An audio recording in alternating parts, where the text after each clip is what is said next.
नमस्कार मंडळी, स्वागत आहे तुमचं आमच्या चॅनलमध्ये।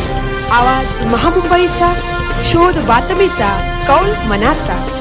चला तर मग आमचे चॅनल लाईक करा, शेअर करा आणि सबस्क्राइब करा। धन्यवाद। रायगडमधील साहित्यिकांची आषाढीला साहित्य वारी निघते, हा रायगडचा अभिमान। ॲडव्होकेट गोपाळ शेळके। उरण रायगड येथून कोकण मराठी साहित्य परिषद साहित्यिकांची पंढरपूरला आषाढी वारी 18 जुलै रोजी नवघर येथून निघाली। या वर्षीची ही परिषदेची 16वी वारी। मधुबन कट्ट्याचे अध्यक्ष रामचंद्र म्हात्रे यांनी श्रीफळ वाढवून प्रस्थानास सुरुवात केली। कोकण मराठी साहित्य परिषद विश्वस्त साहित्यरत्न प्राध्यापक LB पाटील यांच्या मार्गदर्शनात ही वारी निघत असते।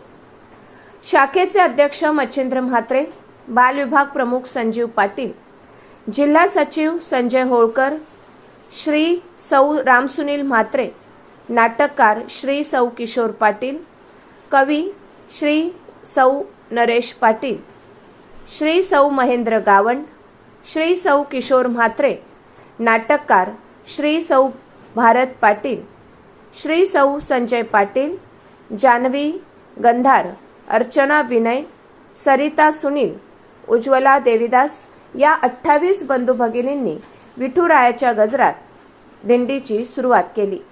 विश्रांतीच्या पहिल्या टप्प्यात नडाळ मंदिरात शांताराम देशमुख, गोपाळ शेळके, दत्ताराम शेळके, आपत्ती निवारण प्रसिद्ध जयपाल पाटील, निखिल देशमुख इत्यादींनी वारकऱ्यांचं स्वागत केले।